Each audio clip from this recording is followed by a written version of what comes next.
Now I'm coming to the chapter staffing.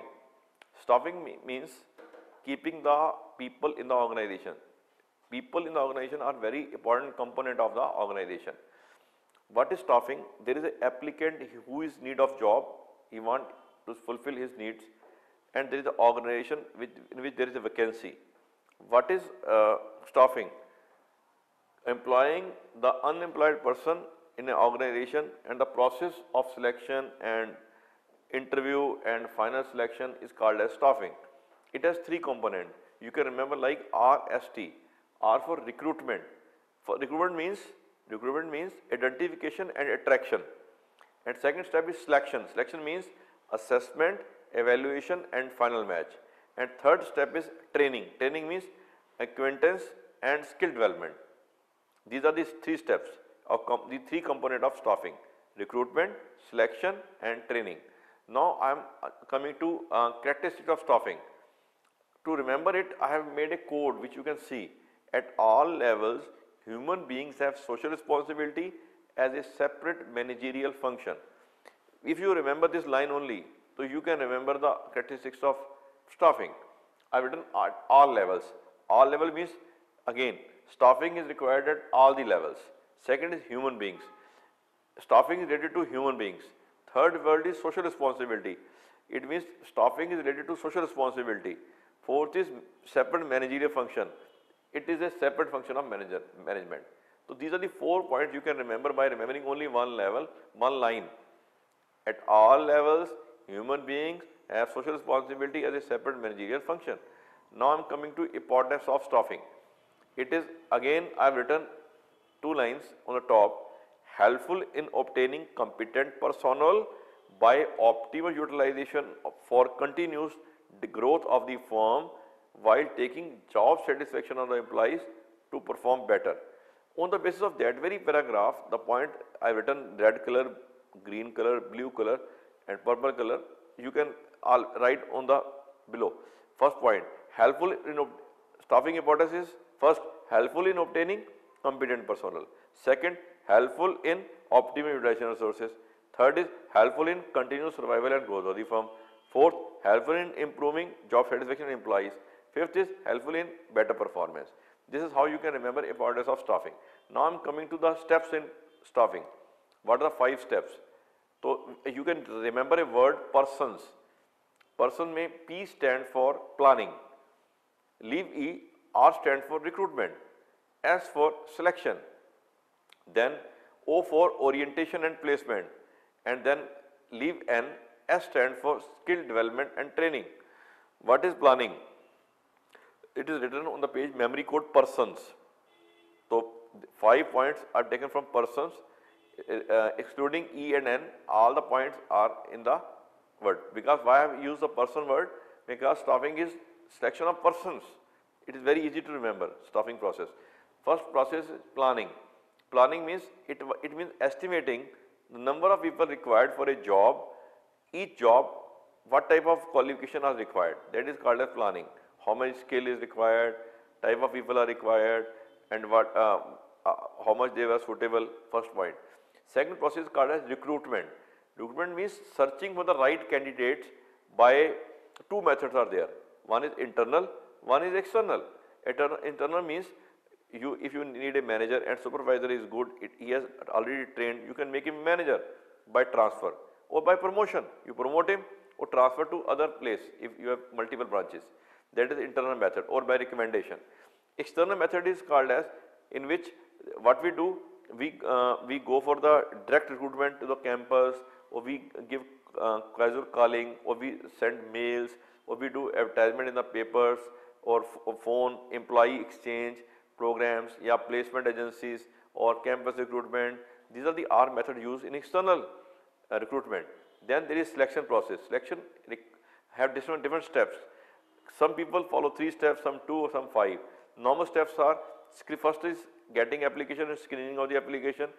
Then on the basis of selection, a test interview is taken. Then reference checks are made. Then after that, what we do? Next step is we take a selection decision. Then what we do over medical. Then we tell him the job. Then a contract is placed with the person. This is called a selection process. Then there is orientation and placement. Whenever a person joins, a orientation is given about the organization, the work he will do, and familiarizing with the rules of the organization and policies like that. And last step is skill development programs and training programs. These are two types of training: on the job training and off the job training. On the job training is one of the called as, it is apprenticeship program, in which workers while getting trained also make some payment, or some payment is given to him, some payment is given to him. Second is coaching, then there is internship, then refer to joining some other programs, then there is a job rotation, different jobs are given, and there is a new word came, induction training. Induction training is a new concept in which what we do to absorb person very fast. What we do, we give him different jobs so that he should be easily adjustable in the environment. That is called as inductive training. And there is on the job training, in which lectures are given, films are shown, then case study are given to the people, computer modeling, then training, then there is a program instructions, then there is a vestibule training. Vestibule training, they sometimes ask you question, what is vestibule training? Vestibule training means training given to the person when their machines are very costly. So they create a artificial stations, and artificial machines are placed, so that person should be trained over there, so that there should not be any loss to the firm in case of some breakdown in the machinery. Now normally question comes, what is difference between recruitment and selection? It is very easy to remember. You make a memory code ACNN production. A stands for aim, C for contract, N for number, and N for nature. 4 points. So you can compare the process. Nature. First of all, basis are nature. So once I have written recruitment, then selection. Nature. Recruitment is a positive process because we call for maximum applications, and selection is a negative process. We take out that very applications which are not competent. Similarly, aim of recruitment is to attract more.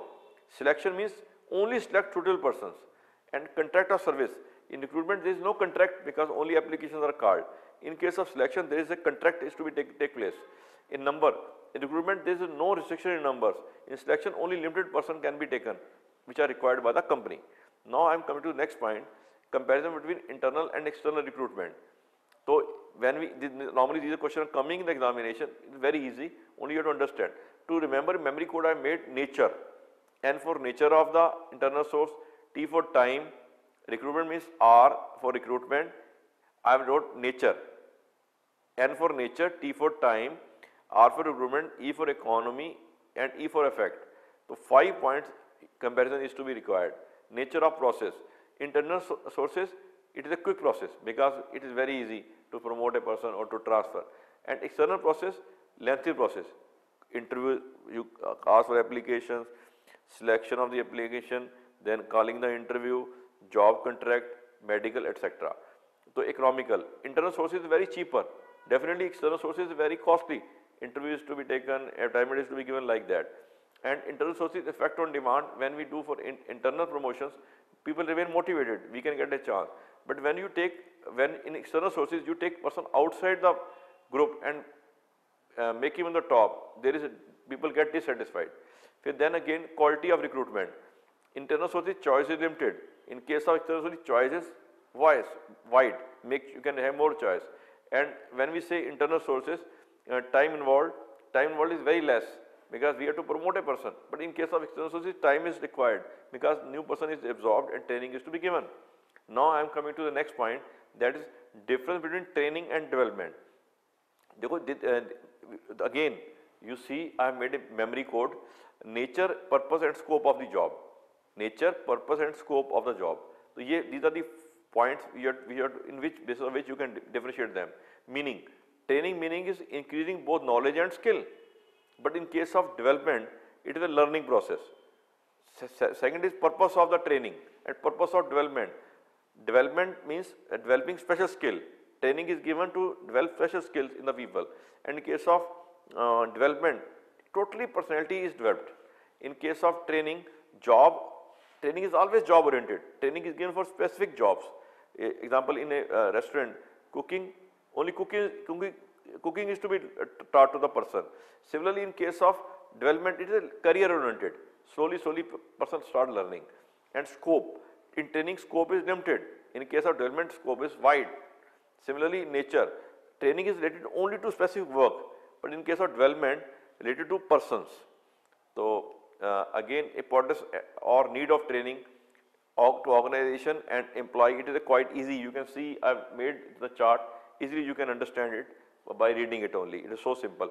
So, there is for organization it is good because organization get more output, improvement is there, less supervision is required, people being experts, and there is quality and quantity output is there. But to the employee also there is a lot of benefit. It increases market value, there are fewer accidents, job satisfaction is there, and his capacity is also improved. Thank you.